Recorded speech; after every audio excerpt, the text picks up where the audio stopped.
Hello learners, and welcome to your video tutorial detailing position versus time graphs. So on a position versus time graph, we are going to have distance or position be our y-axis, and then we're going to have time be our x-axis. So an important note for a position versus time graph is velocity is the slope of the tangent line. So here's what I mean. Let's say we have a position graph that looks something like this. Okay? So we have a constant slope. This means that this object is moving at a constant speed, because slope is rise over run. In this case, my rise is distance, or meters, and my run is seconds. That is meters per second, or more commonly referred to as velocity. Now, in order for it to be velocity, it has to have both a magnitude and direction. And you also get that from the slope. So if I wanted to take the slope of the tangent line of this graph, I could pick any point on the line, and its slope would be everywhere on that line. Now, what is that slope? It is positive, meaning that I have a positive velocity. And because of our orientation that we chose, we're going to say that positive means that it is moving to the right for a one-dimensional object, or excuse me, one-dimensional motion. So this object is moving to the right at a constant speed. Because speed is constant, my acceleration is 0. I have no change in speed, therefore I have no acceleration. Because acceleration is the change in velocity with respect to time. Now, if I have a position versus time graph that looks something like this. Clearly not a linear graph. This is a parabola. And if I think about it, I don't start at the origin, I start at some initial position. Now, whenever you're analyzing a graph like this, you want to ask yourself 3 questions. First, where does your object start? So does it start at the origin? Does it start at some initial position to the right of the origin? Does it start to the left of the origin? Just where does the object start? In this case, I start at some positive position. Then, the next question, how does your object start? Okay? How does it start indicates, does it have an initial velocity? Is your initial velocity positive, negative, or 0?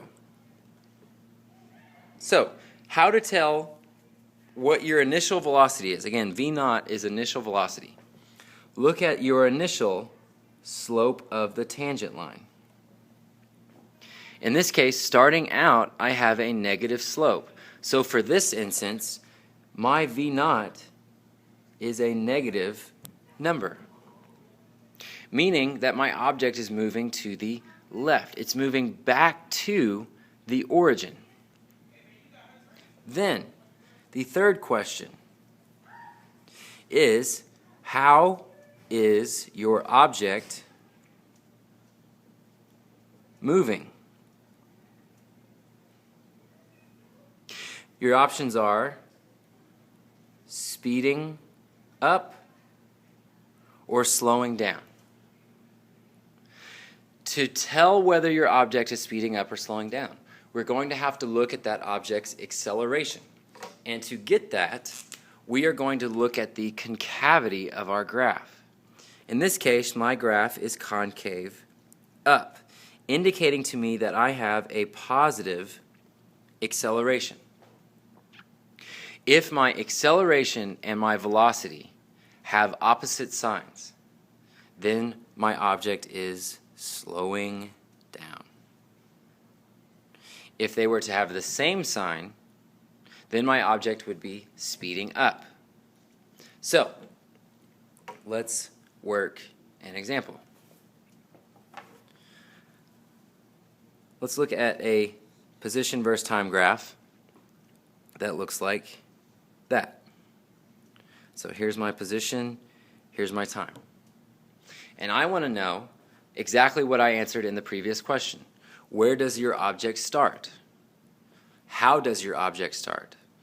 And how is your object moving? In other words, what is V naught? What is your acceleration?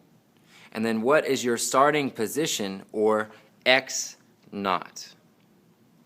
In this case, my object starts at the origin.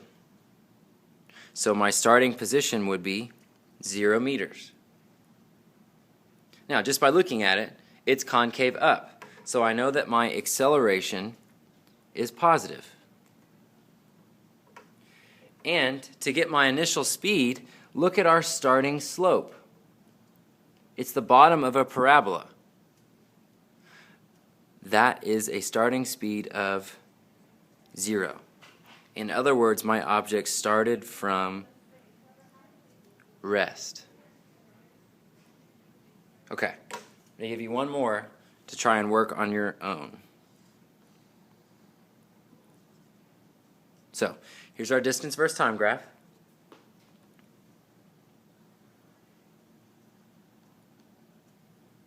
Now, I also want to know, what is the object doing after the time t1? So, try and work that out, and thanks for watching.